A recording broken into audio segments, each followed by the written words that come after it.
Is it just me, or are you feeling kind of blue too? Well, hopefully not feeling blue. This is a Catch the Same video.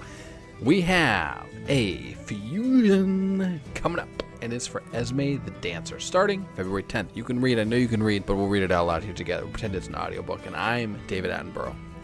Here in the wild, we have Esme the Dancer, Barbarian Legendary Support Force. All right, we're done with the accent, don't worry.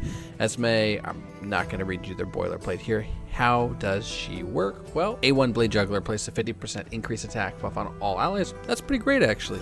So if you ever, like me, forget to bring an increased attack champ, this takes care of it for you. Or besides just forgetting, it's pretty great to have any effects on an A1. So whether that be stun, poison, I'm trying to think what else I've seen normally. I guess weakens, stun, poison, weaken.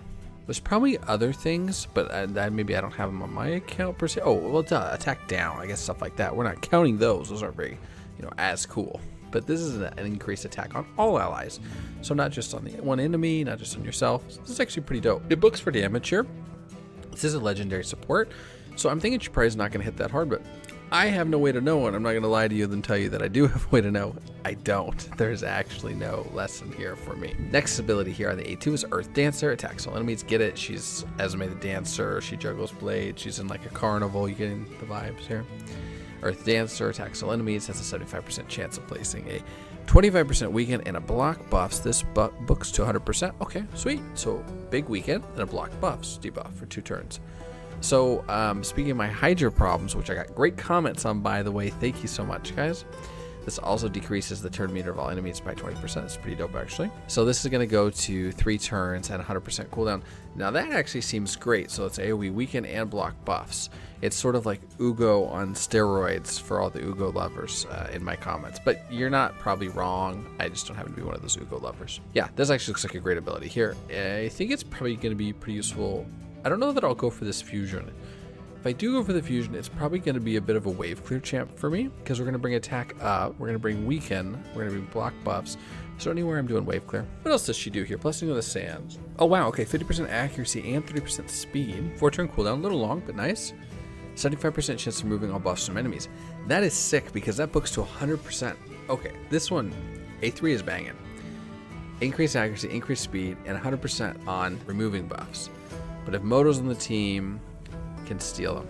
Cool, but she's probably not smacking that hard, so besides keeping her alive, that maybe doesn't have the biggest effect. But the cooldown would be nice. Kinda be nice if the cooldown, I guess it's just buff debuff, yeah. So 100% chance of removing all buffs seems pretty crazy. I can't think that most people would probably need her for arena. I wouldn't be sad to have it. My first legendary I ever pulled on the account was Uger, not a great Lego, and his whole thing is, wait, his whole thing is actually weaken and strip, right? This guy, all you do, yeah, this guy does increase accuracy, but this is kind of cool. And then attacks all enemies, removes 75% removing all buffs, then has a 70%. So he does the same thing, but with a worse profile, basically. He does the same thing. He's got he's got different passives or whatever. Actually, extremely similar kit in that way. Extremely similar kit. Yeah, I wasn't super thrilled with this champ, actually. He didn't do a whole lot for the account. Speaking of being in-game here, actually, so for daily energy or your daily login rewards, yeah, I don't really have any login energy coming up, do I? Feels kind of bad. So it's gonna start kind of right in here. Depending on the duration of it, maybe we'll look into it. It says in duration. I'll probably have some energy, but more importantly for you guys, do you have energy? So saving the daily energy that you're gonna get from, well, the clicking it. There's no way else that sentence. No sense behind that sentence. I was gonna say from login, but it's clearly not from login. The pop-up, Here we go. Wow, I'm blind. It's late. I want to see the fusion though, so that's why we're doing this. And it goes boom, boom, boom, boom in 60 minutes here. Yes, so that is probably the way that you're gonna do it. So stockpile the energy as well. Make sure you have everything going on here, and then look for your brews. So if you don't have brews now, guys, you're like, I don't, right? I have like no force brews at all. If you don't have brews, if I tell you to go stockpile brews, like people do, you probably can't get very far in the meantime. What I would say is, if you want to do the fusion, maybe don't spend them. Just save them. You have 4 or 5 days. and see how far you can get on it. But yeah, you're not like gonna be stockpiling an insane amount in that time, but it's not so bad. It's interesting. I have real low on those, but I'm also okay on the others. But go ahead and get your brews saved. The energy though, you can't stockpile. You can definitely stockpile the energy on there. And also, if you want the easiest possible start to a free-to-play account as well, like we're doing on the Hell Hades free-to-play challenge, or just for your own alt account when you run out of energy on your main account, hit up the link in the description. You're gonna get Corrado Fox Hunter, Dope Legendary, Weekend, Triple Hitter. Hey, Weekend, it must be our word of the day. Critical Aura, Lockout on Skills. You can look him up in game, get to talk about him. This guy is fire, and he comes with 3 friends. It wouldn't be right if he didn't have any friends. He comes with 3 friends, some friendly epics. You're gonna get him as you level up. All you gotta do is hit that link in the description, go through the tutorial, and boom, you start with a legendary. And then actually, if you wanna use the code like Monkey King, you, my guy, are starting with 2 legendaries. That's pretty fly. Good news for you. Normally, when you are going to be doing a fusion or some of the fusions, you're going to need potions, of which we have actually for me a lot, but we don't actually need them. This is a fragment champion, so you're chilling on that. You don't actually need any more pots. Let's go back here and take a look at these abilities. Beguiling moves on a passive when hit has a 15% chance of randomly changing attacker's critical hits to weak, normal, or strong hits. If Modo's on the team, chance to increase to 30%. Whenever the champion's hit, increase the turn rate of an ally with highest. Okay, so this is maybe small brain on a raid perspective.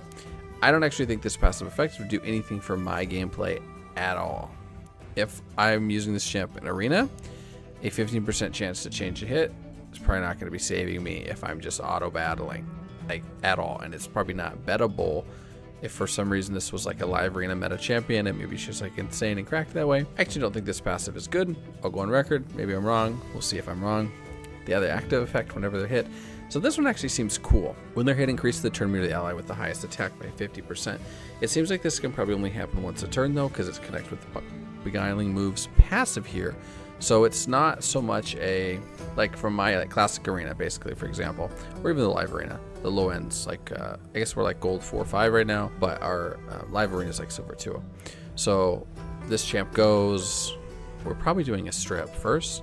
We're gonna strip, increase accuracy, increase speed on allies. Let's say they cut in and they nuke me, boom,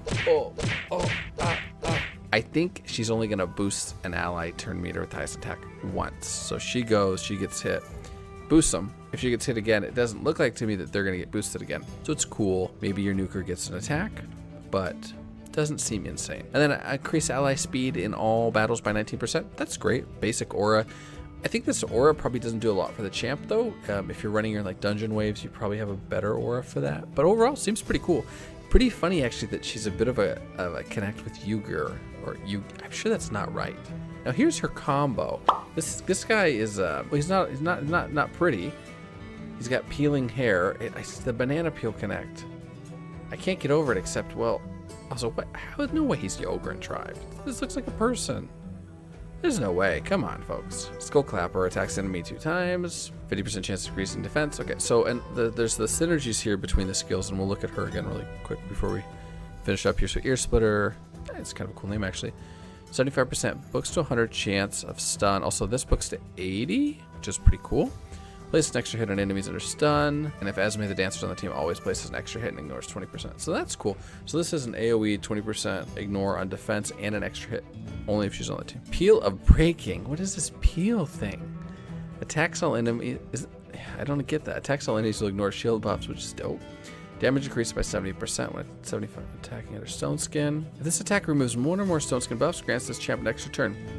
Okay, so for my account, this is absolutely nothing for me. I don't have a nuker that can actually one-shot Stone Skin. That's just my reality. Terrace is probably getting closer, but not always possible. And I'm not actually sure why that is the case.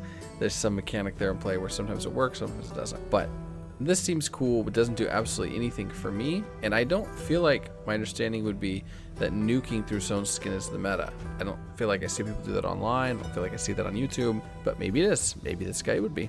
And then Beloved Companion, whenever this champion kills an enemy. Oh, that is actually pretty cool. Whenever the champ kills an enemy, place the stun debuff on the enemy with the highest turn meter for 2 turns. It occurs once per skill. If Esme the Dancer on the team, champ skills ignore 50% of each enemy's resistance.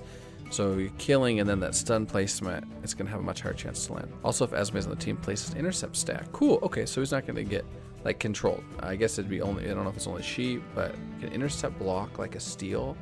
I don't know. I don't know. Somebody knows in the comments though. This guy seems cool, but not maybe super fantastic for anything that I'm doing, being honest. And she seems cool, but looks like a different version of Yuger. Maybe a better version though. And I think I saw something on Reddit about this. Maybe it was in a Discord, and they said like she looks like Armand's ex-girlfriend.